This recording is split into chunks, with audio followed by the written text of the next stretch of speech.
Hello, everybody, and welcome to this live stream. I have my iced coffee here in a mug that is not, it's clearly not meant for iced coffee. But here we are with an insulated mug for iced coffee. Welcome! I hope you guys are all doing well. I hope that everyone's been having a good week. I know it's kind of like Friday, so everyone's ready to just kind of pack up and get ready for the weekend. I totally feel that. So today's video, I know I said Friday chit chat because I wasn't exactly sure where this whole topic was going to go yet. So I was going to wait to give it an actual name until after we've kind of finished this. Oh my gosh, Clay, I cannot believe you betrayed him for me. Mad respect. So I have a mini Pepsi here with me and not sponsored, but I do feel like back in the day, I could definitely have been a Pepsi model, but we're not going there because models have it really hard out there. So glad I never went into the acting or modeling industry. But anyways, like I was saying, this topic is going to be about like the nightmares of dating, specifically Catholic dating, especially in today's situation. I got lucky. I lucked out with Max, obviously, but I went through my own horrible experiences. And as a woman, I mean, men out there, they've had their own horrible experiences, but because I am a woman, I can only go based off my own experiences. So men, please, if you have any horrible experiences regarding dating Catholic women, just let me know. Oh my gosh, Justin, thank you so much. I really do appreciate that. Every little bit truly helps. So thank you, thank you. And that reminded me, I do have to remind you guys about the new merch items that are coming out. So one already came out. This is my haters will be prayed for baseball cap. You guys saw me wear this one in the last live stream. I've been wearing this nonstop. I don't know what it is, but I love baseball caps. I lived in the suburbs. My dad raised me on baseball. Like, baseball caps are my thing, and I hardly ever wear them because I never really found one that fit my head right, that I didn't really like the style of. And this one is like everything that I love in one hat, including my catchphrase, haters will be prayed for. So these are for a $30 donation on my website. Shipping is included in all of the prices on the donation center. When you donate, you receive an item and you help me keep this ministry running. So we truly appreciate that. And you can find my website. Oh my gosh, I just choked a little bit. You can find my website at thereligioushippie.com. So this is one that's already out. You guys can purchase these. Donate and receive one. And then the next item that's coming out on May 4th, I've been pushing this one a little bit nonstop, but these are the May crowning veils for Our Lady. They're coming out on May 4th. I'm so excited for these. And let me see if I can properly do it without a mirror. There we go.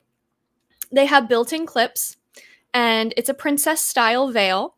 So very, very excited for these. I'm definitely keeping one of these. These are so cute. They were made by Ave Maria Veil Co. You guys know her as Cecilia. She is phenomenal. If you guys don't follow her on Instagram, please do. She has some of the most beautiful veils. But these are going live on May 4th. So make sure you sign up for my newsletter at thereligioushippie.com. It'll pop up just so you stay on top of when these go live. So this is going to be a lot of fun. These are going to be a little more expensive because the quality is so good. But again, shipping is included. So these are going to be for $50 a piece, but every little bit truly helps me keep this ministry running. So even if it's, a $10 donation or something, we still really do appreciate it. But yeah, so what was I saying? Okay, getting back on track. Hang on. Pepsi break. I swallowed wrong, but it's fine. So yeah, today's going to kind of be about the nightmares of dating, especially in the Catholic world. I kind of explained that in the intro for those who are here now, because I had my own experience, but this specifically was kickstarted by a friend of mine. So I'll keep her anonymous, but she said she wanted a video on this, and I don't really have time to record and edit videos anymore. So now I've been doing more live streams, which honestly I kind of enjoy a little bit more because then I can interact with you guys. I can hear about your own, thoughts, concerns, questions on these topics as I'm talking about them. So I'm very excited for this. But this was started by one of my friends. So she's an internet friend of mine. We've known each other since I've started this ministry. She's very close and near and dear to my heart. We've never met in person yet, but like we have phone calls. It's great. So she was telling me about how she was interested in this one guy because she saw him at church all the time. He was in the confession line like once a month. He was, he seemed like a really devout Catholic guy. And he was handsome, of course, too. So perks, right? And she just thought like, "Oh yeah, like this would be perfect. I want to pursue this." So she introduced herself, um and they started, talking a little bit and stuff. And then they went on their first date. I think she said a couple days after she introduced herself. Now, she told me that like right off the bat, all he did was tell her basically like, this is how many kids I want. This is what I expect of you. This is how you're supposed to be doing, your job as like a housewife. This is the stuff I would want you to wear. Very controlling, very like, this is how I want you to be in order for you to fit into my life. So obviously she broke it off. She was like, this is a red flag. I'm absolutely not doing that. But this is basically where I'm coming from this video. Is my friend told me that I know so many young girls who have reached out to me about their own nightmare experiences, and how, it's really kind of disheartened them in finding a spouse, a future spouse. And so I kind of wanted to discuss that today, and feel free to share your own nightmare stories, whether you're a man or a woman. It doesn't matter because it happens on both sides of the spectrum. But again, like I said, I am a woman, so I only have experience from that side. And I do think, there are a lot of toxic women and toxic men out there, but it more or less does tend to happen more to the women than it does to the men, especially in my circle. I've had a couple men say that they've had nightmare experiences, and 100% valid, absolutely. But I hear it a lot more from the ladies, and part of me thinks that it's also because guys just like to keep things to themselves. They're not really willing to share their nightmare experiences because the men get over things fairly easily, not in the same extent, but just kind of just kind of weird. I had a girl give her number to my best friend on a third date. Well, that happens. But the nightmare experiences are just, it's insane how many happened today. And I'm sure a lot happened back in the olden days, but now we have like social media, so everything's a little bit more like out there. So I kind of just want to discuss those, and then on top of that, my own nightmare experiences. I really don't talk about my past relationships at all because I still won't mention a whole lot. I keep a lot still private just for my own privacy and reasons, but I'll kind of share where I was and then where I got to and all that fun stuff. So, um, yeah, we don't have to start all the way back at the beginning, but um, we'll start when I first came back into the church. At that time, I was dating a Protestant, and I wasn't really strong in my faith just yet because I was still pretty new to it. I wasn't exactly sure what I should be doing, what I shouldn't be doing. I heard a lot about mixed marriages and how they can work out. Like I wasn't on the up and up with a lot of stuff. And so for me, I was very new to this. And so I was dating a Protestant. He wasn't baptized. So he called himself a Christian, but again, if you're not baptized, you're not a Christian because baptism is the one thing that puts the mark of God on your soul. So there's that. So keep that in mind. But for me, I didn't really see an issue with it until about a year and a half in. We already had issues to begin with. He was very controlling in the sense he always wanted to know where I was, who I was with. And that was when we were younger. So to me, that was normal. But then as I got older and I started learning about healthy relationships, I realized that that's not how it's supposed to be. So I kind of just realized that I needed a man who was a leader, because I feel like this guy, he would put on a persona of being a leader, but he really wasn't. And I ended up making most of the decisions. I had my own issues. I'm going to be honest. I was a brat. I had a lot of issues, but I feel like the reason I had issues was because I couldn't rely on him. So I was forced to put on the pants in the relationship. This is just my perspective. Again, I'm sure there's a whole other perspective. They always say there's three. your perspective, their perspective, and the truth. So only God knows the truth, but I'm the only one that, has this perspective. So for me, I felt like I couldn't rely on him, which made me kind of turn into, the B word, because I was constantly doing all the things that I felt like he should have been doing for me. And it just made me very resentful because I didn't want to be, a boss woman. I wanted to be reliant. I wanted to be a housewife. I didn't want to have to work. I wanted to stay home with the kids and things like that. And work, at that time, I was working at Chick-fil-A and other places because I was still in kind of like, well, I wasn't in high school, but I was just trying to find jobs in between during this time because I was in college and it was a lot. But I didn't want to pursue necessarily anything specific. I wanted to be a homemaker. And he wanted me to work. And I was like, okay, but that's not like my calling. My calling is to be a homemaker. And as a couple, we should be pursuing each other's like goals and callings and things like that. And if I had to work, I would. Like if that was necessary because of it would better the family, then fine.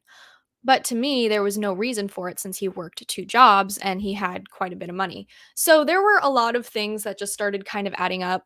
And I ended up ending that relationship. And then I started, it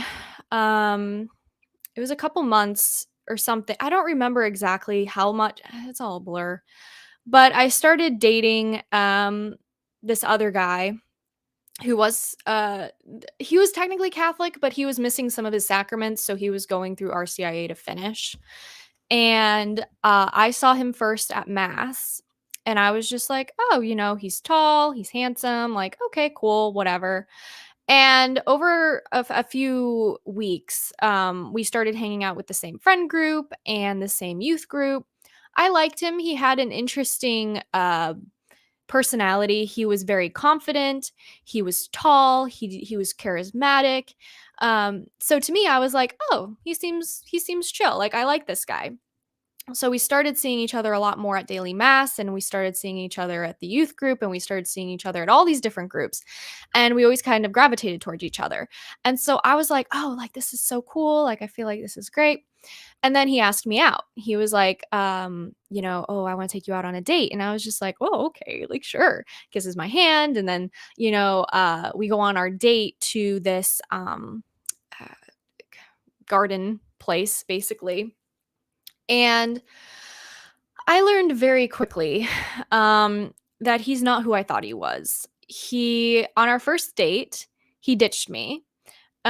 He pretended to run away. Like it was very immature. It was very odd.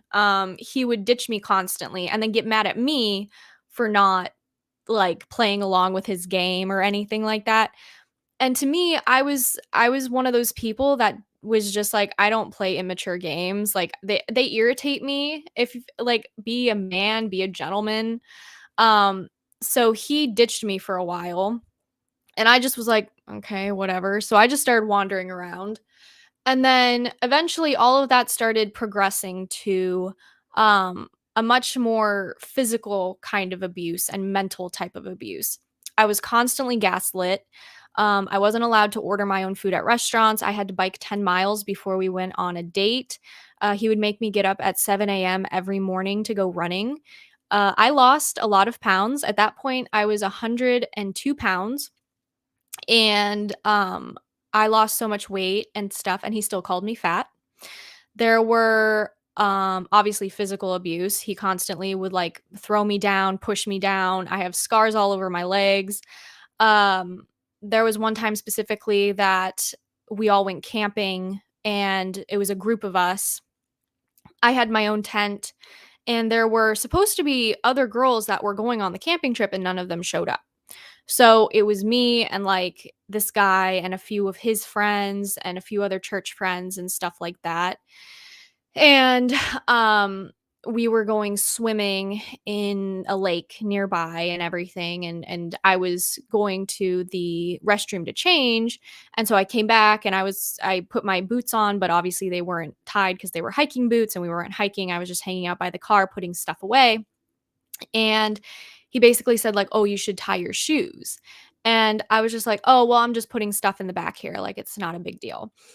Next thing I knew, I was shoved to the ground. My knee was bleeding and it went all the way to the bone because he shoved me so hard.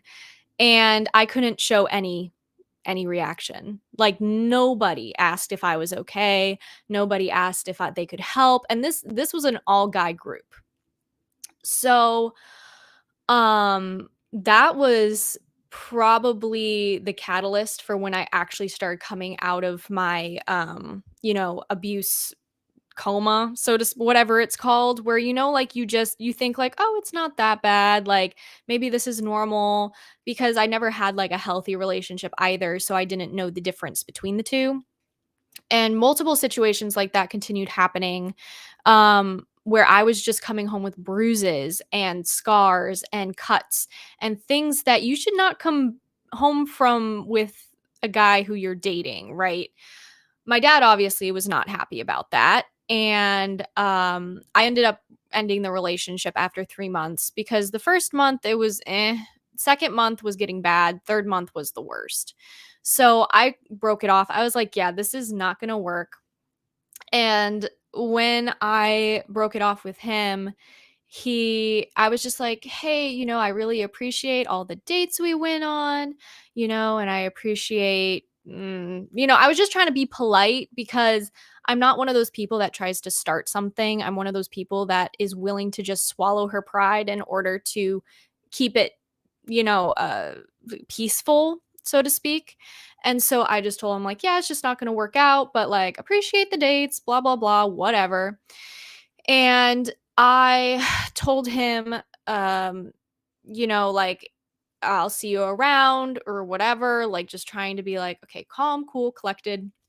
And he told me, he goes, um, yeah, well, I was going to break up with you anyways. I hope you can be mature about this, and I won't really have time for a friendship.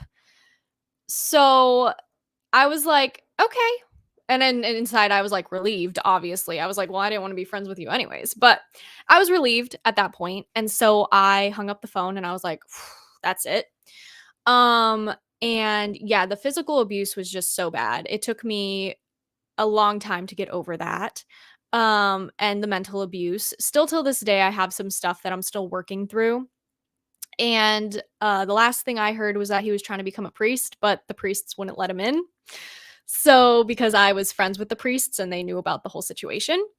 Um, so there was that. And there were a few other things too, but the main thing being is that he also tried to text me on my birthday uh a year ago or 2 years ago. That was weird. So obviously we had him blocked and everything, but it was just so odd. Anyway, so my nightmare experiences kind of were that was like one, and it was only for 3 months, but it really messed me up. Um it was just crazy to see how someone who claimed to be Catholic and, everything, really followed such a horrible way of viewing women. Like, he just did not like women. Um, and of course, there were other things that I'm just keeping private for my own, personal reasons, but it messed me up. It really messed me up. And got depressed. I had to gain back weight that I'd lost because it was so unhealthy. I I lost like my ability to enjoy life again, because I feel like everything I enjoyed at the time, he destroyed. And because of that, every single time I tried to do something I loved, like running or bike riding or kayaking or any of that stuff, it was ruined because all I could remember were all the abuse situations. So for me, it took me a long time to get over that. I wasn't on social media at the time. I took a 4-month break from my ministry to just survive. And yeah, I think it was a lot harder, but I think God definitely opened my eyes to the situation. And I was able to come out of that before any more damage could have been done. So for me, that was the biggest nightmare experience I had. And honestly, I sometimes I wonder if I didn't cut it off where I did, if I actually would be, I don't want to say dead, but one of those situations where everything just goes wrong because of abuse. Like, you never know. You hear about that all the time. So I'm just very grateful that I was able to get out and work on myself and work on my relationship with God. And of course, I met Max, and Max is fantastic. He has healed me in so many ways. And, your partner should never be your therapist or anything like that. But just through being patient and kind and understanding and gentle with me, he has healed me so much. So that is what you should look for in a partner, someone who is gentle and brave and kind and understanding and willing to do things for you. Without complaint. This other guy would constantly complain about how he, would have to do things for me and why aren't I capable enough and oh, I'm stupid and all this other stuff. He told me I was infertile because I was almost at that point, I was 22 and I only had like another year of like fertility left. Like there were all these things that I was like, okay, that's weird. That sounds like some other Catholic YouTuber that I know. That's odd. But yes, exactly. You need someone who builds you up rather than tearing you down. So, now that we kind of have that out of the way, coffee and Pepsi really don't mix. I just ask that you guys pray for his soul because he definitely needs it. But I think that's just really important to pray for these people because at the end of the day, it's like only God can help them, or good priests. But even then, he had issues with priests and stuff. So it was a mess. So I just think that it's absolutely insane. Yes, exactly. So this is just a typical narcissist, somebody that gets wrapped up into the whole toxic mindset of traditional Catholicism. I think this is the type of person people think of when they think of trad Caths. Obviously it's not true. There's more good traditional Catholics like myself than there are people like him. However, I definitely think that at the end of the day, there are people out there like that, and you just need to be vigilant. You need to stay aware. And if your gut feeling is telling you that something's wrong with this person, you need to pray about it. You need to listen to that feeling because most of the time it's not wrong. I had that gut feeling when I first met him and I just thought like, well, that doesn't make any sense cuz he's charismatic, he's tall, he's nice, it doesn't make any sense. But the more I got to know him, the more I realized it's all a facade. Um and it's just insane how abusive a relationship can get without even really knowing the person. I knew him for a couple weeks. Probably like or maybe a month. Okay, I knew him for like a month. But it's just crazy how comfortable he was abusing someone so soon. I know a lot of people usually work their way up to it. That's how abusers get their victims hooked as they kind of give and take. But for the most part, it's a long game. I wasn't willing to play the long game. I was like, yeah, we're getting out of this. Thank you. Thank you. For me, if I date after becoming Catholic, kindness, maturity, honesty are the big ones, I suppose. Yep. Emotions are usually of Satan. The gut feeling is usually of God. Still pray to make sure. Yes. I think, emotions have their place. Otherwise, God wouldn't have given them to us. But to solely base your decisions off of emotions is not good. 100% not good. People who are often wearing something as a suit that has nothing to do with what's underneath. Yeah. Yeah. And you guys have survived some narcissistic relationships too. So you guys know exactly what this is like and you know what the damage can be done and stuff. And it takes a lot of healing before you're ready for the next relationship. So now we're kind of going to get into like how to avoid these relationships. Obviously, it's not going to be like a one size fits all. There's going to be certain things you can and cannot do. There's going to be certain signs that you'll see. But this is like a basic list that I've come up with. It's what I did with Max, and it's how I started dating again and being able to really figure out what the intention of the dating was. So things like that, I really do feel like helped me navigate towards who I actually wanted in a partner and not just who I was attracted to, because there was that too. Um, and I got it all with Max. So it worked out. But the first one is a standards list. I want you guys to write down like the top 4 or 5 necessities you need in a person. I'm not going to say like, oh, don't write things down that are like, oh, he needs to be exactly like 6 feet tall, or he needs to have blue eyes, or not that. More like things like, he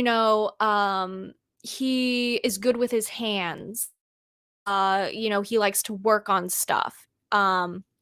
He's Catholic, he's pro-life, he shoots guns. I don't know. Like whatever your top 5 non-negotiables are, they need to be serious too. Like I said, it can't just be like, oh, he needs to have like big feet or something like that. Like that doesn't make any sense. Like why would that make sense? You know what I mean? So you need to make sure that the things you're actually putting on the list are things that someone could actually achieve. Not just that, but also the guy that you like, he might have blonde hair instead of brown. Like, oh, well, it doesn't change the person he is. It just changes the way he looks. Attraction is very important too, and everybody's attracted to different people. So somebody I find attractive isn't going to be the same as who my sister finds attractive. And so that's why it's like you need to be attracted to the person who you're going to marry. It doesn't mean that your friend needs to be attracted to them too, or they're conventionally attractive. It just means that you yourself find that person attractive because you guys will have to have babies one day. So, or try to, you know what I mean? So, the you have to have standards, and those things are going to be on your list. Now, there can be some like ones that are more loosey goosey, like, oh, I want him to be, I don't know, play sports or something like that. I don't know. Like, there are certain things you can flex on is really important, but for the most part, knowing what you need out of a relationship, they need to be strong, kind, good with kids, Catholic, pro-life. Any of those things are really important to people.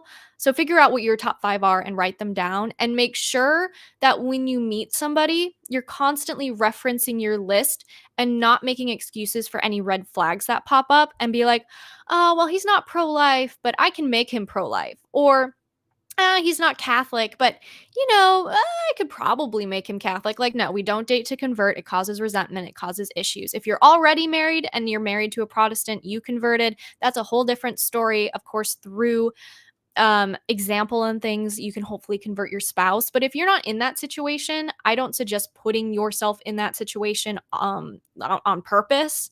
So I just think there are a lot of things we can do to make the dating situation a lot easier. So yeah, standards list. Go through that. Don't be the hero type. Yeah, don't be the I can save her type or him type, because that just never works out. So let's see. Get to know someone on a friend level first. Now, this doesn't work for everybody, but for almost everyone I know who is married now, has a good relationship, or has been in a long relationship, and who hasn't met on an online dating app, they were always friends first. They got to know each other first. They got to know their temperaments. They got to know what they love. They got to know what their values were. All of that without any type of expectation. And I think that was really important for Max and me, where we were friends from July until November is when we started dating. So we had July, August, September, October, November. We had 5 months of friendship under our belt before we started dating.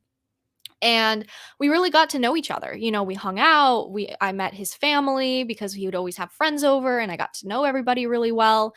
And it just made me love him even more, because I was, learning all these things about him, and we clearly liked each other. But we wanted to to know each other a little bit better first. And so we did that, and we lined up on almost every single topic.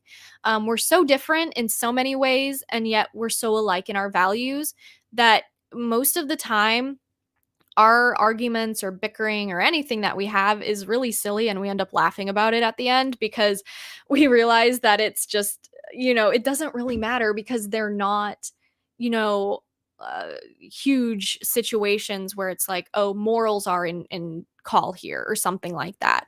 Um, Also, I have a cat behind me, so if he makes noise, I apologize. He has little bean toes. Little bean toes. Ugh, I can't reach him. Anyways, but yeah, being friends first, a lot of girls say like, "Oh no, like I just want to date, da da da da da." I think that really depends on who's asking you out. Because if you're just attracted to somebody physically, but you've never hung out with them, you've never even spoken to them, chances are they're probably not going to ask you out because they don't know you, right? So you need to get to know somebody first, anyways. And if you guys hang out a few times or go on a coffee date, something that's not super serious right away, just to get to know each other a little bit better, I don't see anything wrong with that. Now, I think that changes as you get older.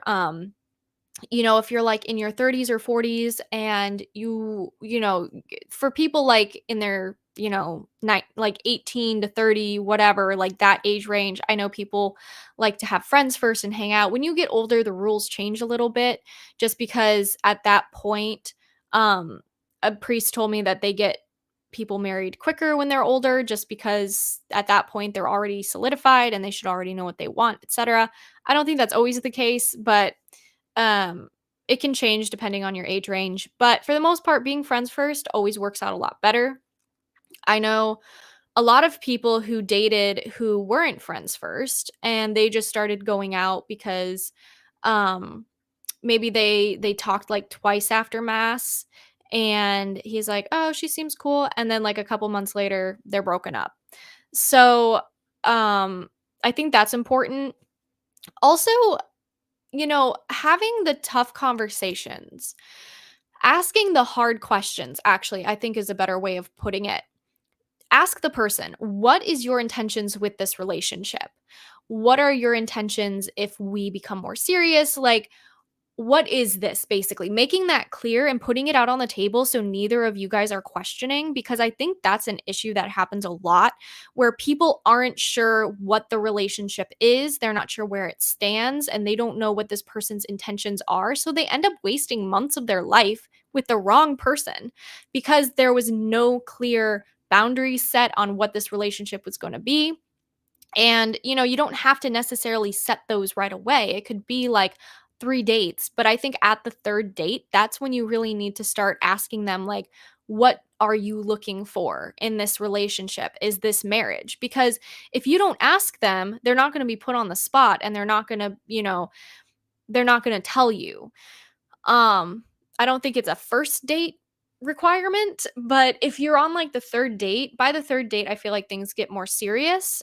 And that's when you have to start asking those hard questions. Don't be afraid to ask them about their views on stay-at-home moms or politics or vaccinations or whatever your topic is that's like your main thing. Don't be afraid to be like, "Hey, just curious, what's your idea on this? Da da da." Don't go into it being like, "This is my thing, what's your thing?" kind of thing. And more be like, "Hey, I just want to know what your thoughts and views are on this." Because then you can get to know them and then you can actually have a good conversation and be like, if they agree with you, like, "Oh yeah, I'm on the same page." Like, I was homeschooled and da da da. I'd love my kids to be homeschooled. If they're not on the same page, ask them like, yeah, why, why is that something that you might not want to do? Because they might not even have information on the topic to actually make an informed decision on that topic. And you could be the person that informs him or her on that decision to be more like, oh, yeah, I never really thought about that. But it really has to come from a place of just no expectations, because if you expect them to have the exact same views and everything as you, it gets a little messy when they don't, because then you think they do and then they don't. And there's resentment and then you get upset. Like, there's things that'll happen where you're not going to agree on everything, but what are the deal breakers? So that's really, really important to figure out. And then from there, obviously constantly pray about it.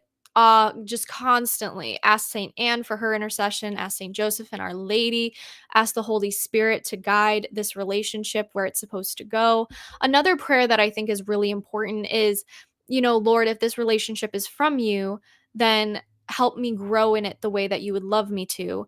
But if it isn't, take it away from me. Now, that's a very powerful prayer. It's a very scary prayer, especially if we really love the person. However, if it's not of God, then it's not for you and it's going to cause more hurt in the long run than right now. So I think if we're constantly just putting God at the forefront of our relationship, going to mass, going to adoration with the person too, I think that's important. Where are they in their prayer life? Where are they with their relationship with God? And so I think that's just really, really important, to just keep that at the forefront of your mind. Amy says, I think it's important to realize that you don't have to be ashamed of having dated someone who was manipulative because they probably hid stuff from you that you weren't aware of in the beginning. Correct. And I think it's so dumb how so many women are afraid because they're like, "Ugh, I stayed with this guy for so long. Like, it's my fault. It's not your fault. I stayed with that one guy for 3 months. I had the warning signs for a whole month, and yet I was stuck. And I couldn't tell you why I was stuck, but I know that now God uses it for so many good things. I've learned about what I do need and don't need in a relationship. I'm now able to help other friends who have gone through the same situation. I can now point it out a mile away and save other friends the heartbreak and also the manipulation and just everything. Um so God really does use our worst situations and make them better, and he can use them for good. And so I think that's something we really need to pay attention to and recognize that these things are terrible, but God can turn all bad things good. He can turn a bad situation into something good. So I think that's really important to keep in mind. And yeah, do not be ashamed if you got tricked into it. We've all been there. We've all gone through that, to an extent, of course, some to a greater extent than others. But it's something that, we'll always run into people like that. And it's best to pray for them and really just try and focus on ourselves and our own relationship with God. Um, so that's really important. And the last two things I wanted to bring up were, don't become blinded by love. I kind of mentioned this a little bit in the first part of how to avoid getting into this, but do not be blinded.